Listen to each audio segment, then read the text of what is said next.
Hello students, मेरा नाम कांता पलवालिया और आज मैं आपके सामने हिंदुस्तानी संगीत गायन का सैम्पल क्वेश्चन पेपर लेकर आई हूँ जो 2023 और 2024 का है।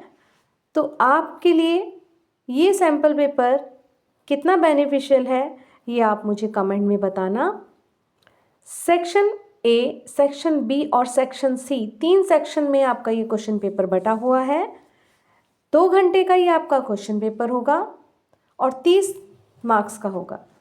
सेक्शन ए में आपके एक एक नंबर के 8 क्वेश्चन होंगे जो कि आपको चॉइस करने हैं। विकल्पीय प्रश्न कह सकते हैं आप इन्हें।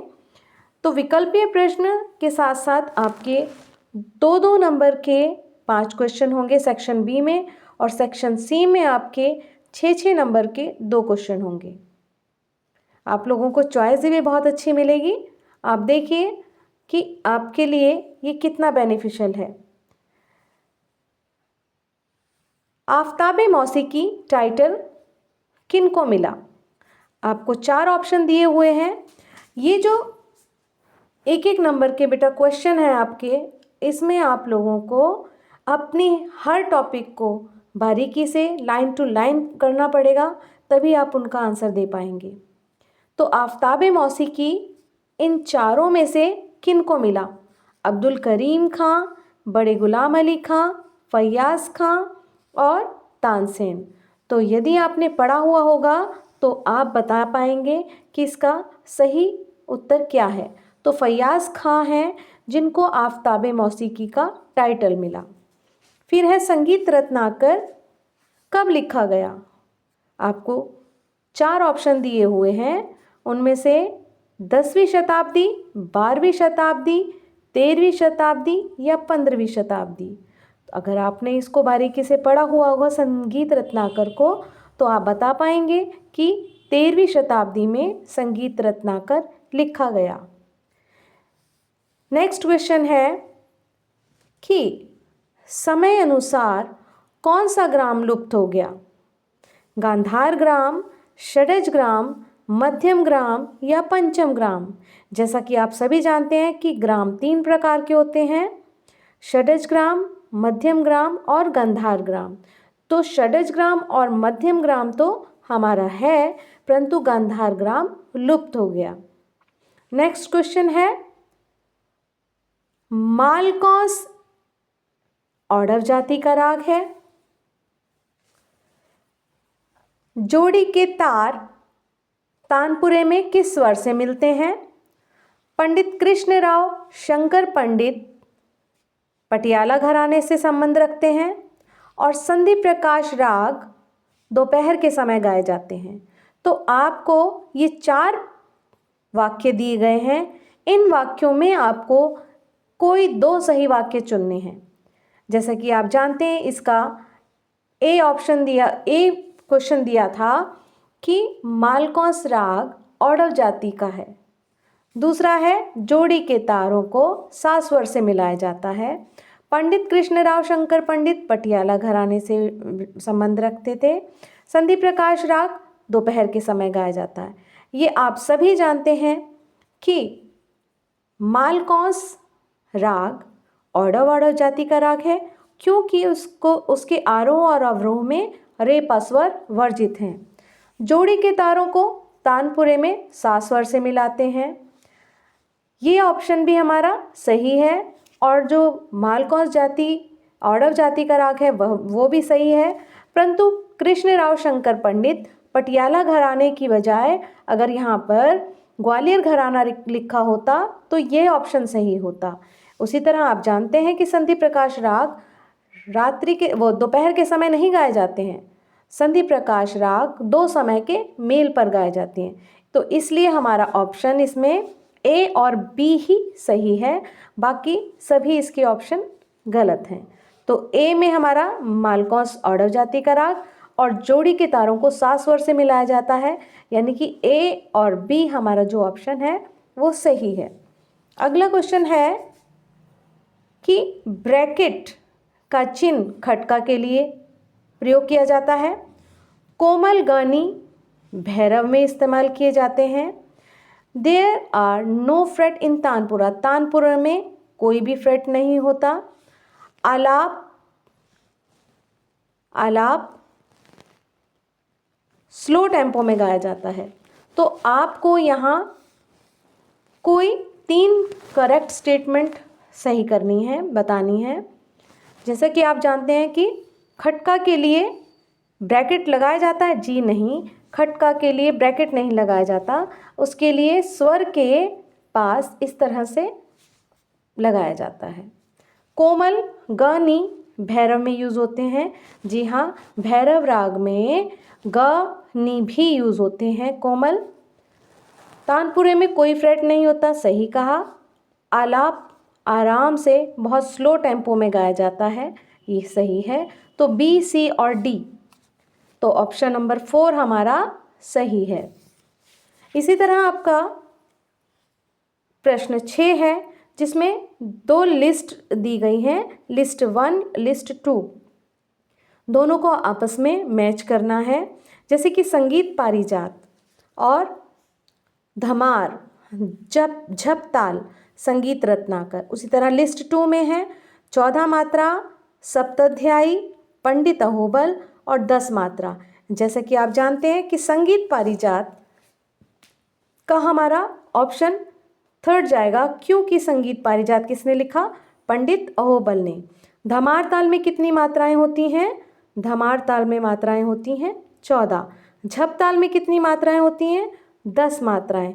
और संगीत रत्नाकर सप्ताध्यायी है, क्योंकि उसमें 7 अध्यायों के बारे में जानकारी दी गई है। तो हमारा जो ऑप्शन हम देखें कि पहले का ऑप्शन है 3, धमार ताल में कितनी मात्राएं होती हैं? 14। झपताल में कितनी मात्राएं होती हैं? 10। और संगीत रत्नाकर सप्ताध्यायी, यानी कि ए का 3, बी का 1, सी का 4 और डी का 2। तो जो हमारे ये ऑप्शन हैं, ये हमारे किससे मैच कर रहे हैं? देखिए 3, 1, 4 और 2, यानी कि ऑप्शन 3 हमारा सही है। अब जैसे कि आपका प्रश्न नंबर 7 दिया हुआ है कि आपको 2 स्टेटमेंट दी हुई हैं, इन 2 स्टेटमेंट में या तो दोनों सही हैं या दोनों गलत हैं, या एक सही एक गलत है, या एक गलत एक सही है। तो आपको ये रीड करके आपको पढ़ के बताना पड़ेगा। जैसे कि संगीत रत्नाकर में 15 प्रकार के गमक बताए गए हैं। दूसरा है कि हर ग्राम में 7-7 मूर्छनाएं होती हैं। तो क्या ये बात सही है? दोनों ही स्टेटमेंट हमारी ठीक हैं। इसका मतलब हमारा statement 1 and 2 both are true. Statement 1 and 2 are false, मतलब आपका पहला और दूसरा जो स्टेटमेंट है, वो पहला और दूसरा स्टेटमेंट है वो सही है, बाकी सभी इसके जो स्टेटमेंट हैं वो गलत हैं। अब आता है आपका प्रश्न नंबर 8। अभी है हमारा प्रश्न नंबर 8, जिसमें 2 स्टेटमेंट दी हुई हैं। उसमें भी हमें देखना है कि दोनों स्टेटमेंट सही हैं या कौन सी सही है कौन सी गलत। स्टेटमेंट हमें दी हुई हैं। Ahobal is the pioneer musician to establish swaras on the string of वीणा। पंडित अहोबल द्वारा वीणा के तारों पर स्वरों को स्थापित किया गया। यह रूपक ताल जो है उसमें खाली चौथी बीट पर होता है। तो दोनों ही स्टेटमेंट हमारी गलत हैं, क्योंकि पंडित अहोबल द्वारा स्वरों को स्थापित नहीं किया गया था। पंडित भातखंडे जी द्वारा स्वरों को स्थापित किया गया था वीणा के तारों पर। और रूपक ताल की जो बीट है वो खाली 4th बीट पर नहीं होती है, वो पहली ही बीट पर खाली होती है। तो आई थिंक आपको MCQ टाइप क्वेश्चंस समझ आए होंगे। और आपको अब सेक्शन बी के बारे में बताऊंगी। सेक्शन बी में देखिए आपको 2-2 नंबर के क्वेश्चन दिए गए और आपको चॉइस कितनी सारी दी गई है। डेफिनेशंस हैं क्वेश्चन नंबर 9 में, सेक्शन बी का जो पार्ट है। सेक्शन बी में 9th क्वेश्चन में आपको 2 क्वेश्चन दिए गए हैं, उनमें भी आपको कोई एक करना है। डेफिनेशंस में भी आपको चॉइस है, कोई 3 करनी है। Describe the salient features of राग बागेश्वरी, यानी कि राग बागेश्वरी का एक तरह से आपको इसमें परिचय देना है। अगला क्वेश्चन है क्वेश्चन नंबर 10,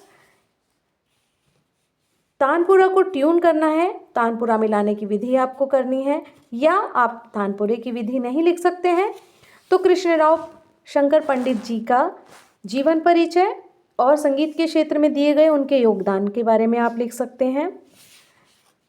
प्रश्न नंबर 11 है जिसमें संगीत रत्नाकर को आपको एक्सप्लेन करना है। संगीत रत्नाकर के बारे में जो भी आपके पास जानकारी है उससे संबंधित उत्तर देना है, या फिर धमार ताल का परिचय, एक गुण और दुगुन की नोटेशन आपको लिखनी है।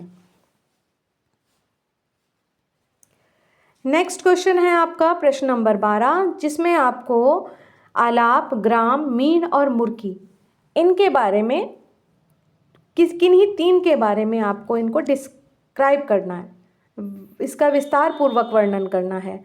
और अगला इसी में ही आपको चॉइस के लिए दिया हुआ है कि संगीत पारिजात की क्या विशेषता है, उसके बारे में आपको बताना है। अगला प्रश्न है प्रश्न नंबर 13, राग समय सिद्धांत के बारे में आपको जो भी ऐतिहासिक जानकारी है उसके पुरानी बातों के बारे में, तो वो आपको एक्सप्लेन करना है कि राग समय सिद्धांत जो है क्यों बना और उसमें रागों को समय के अनुसार किस प्रकार बांटा गया और स्वरों के अनुसार किस प्रकार बांटा गया, पूर्वांगवादी, उत्तरांगवादी, संधि प्रकाश राग, ये सभी जानकारी आपके टाइम थ्योरी ऑफ राग में आपको लिखनी होगी। या फिर आपको इन स्वरों के आधार पर पहले ये पहचानना है कि कौन सा राग है और इसके आधार पर ही आपने स्वरों को विस्तार करना है, 50 स्वरों तक इनका विस्तार करना है। ये सभी आपके 2-2 नंबर के प्रश्न हैं। तो अब आ गया है आपका सेक्शन सी। सेक्शन सी में प्रश्न नंबर 14 और 15 दोनों में ही 2-2 क्वेश्चन दिए गए हैं और दोनों में ही आपको चॉइस है। आपकी इच्छा है, आपको जो अच्छे से आता है उसका आंसर दीजिए। विलंबित ख्याल, 32 मात्रा की ताने, आपने जो भी राग किया है उसकी विलंबित ख्याल करना है, बड़ा ख्याल। आपको आपके जो सिलेबस के राग हैं उन तीनों रागों में आपको बड़ा ख्याल 32 मात्राओं की तानों के साथ लिखना है। साथ में आपका धमार ताल, कोई भी आपने धमार अगर की है तो उसकी नोटेशन आपको यहाँ पर करनी है। अगला प्रश्न है अलंकार से संबंधित। आपको अलंकारों के बारे में बताया गया था कि अलंकार क्या होते हैं, भारतीय संगीत में अलंकारों का क्या महत्व है, प्रारंभिक विद्यार्थियों के लिए अलंकार क्यों महत्व रखते हैं, तो ये सब जानकारी इसमें दी गई है। तो आपको ये क्वेश्चन में कहता है कि आपने ये पहरा पढ़ लिया, उसके बाद आप कि 6 अलंकारों को इन अलंकारों को आप अपनी तालों के अनुसार लिखिए। अगला क्वेश्चन है कि क्या आप किसी ध्रुपद गायक या ख्याल गायक या गायिका को जानते हैं? यदि आप उन्हें जानते हैं तो उनके बारे में बताइए, उनकी गायकी आपको किस प्रकार अच्छी लगी। तो ये आपका हिंदुस्तानी संगीत गायन का सैम्पल क्वेश्चन पेपर था जो मैंने अपनी तरफ से आपको समझाने की कोशिश की। आई होप आपको समझ आया होगा। यदि नहीं भी आया है तो प्लीज़ मुझे कमेंट में ज़रूर बताएं, और अगर आप और भी इसी प्रकार से मुझसे जानकारी लेना चाहते हैं तो प्लीज़ मुझे बताएं। Thank you so much.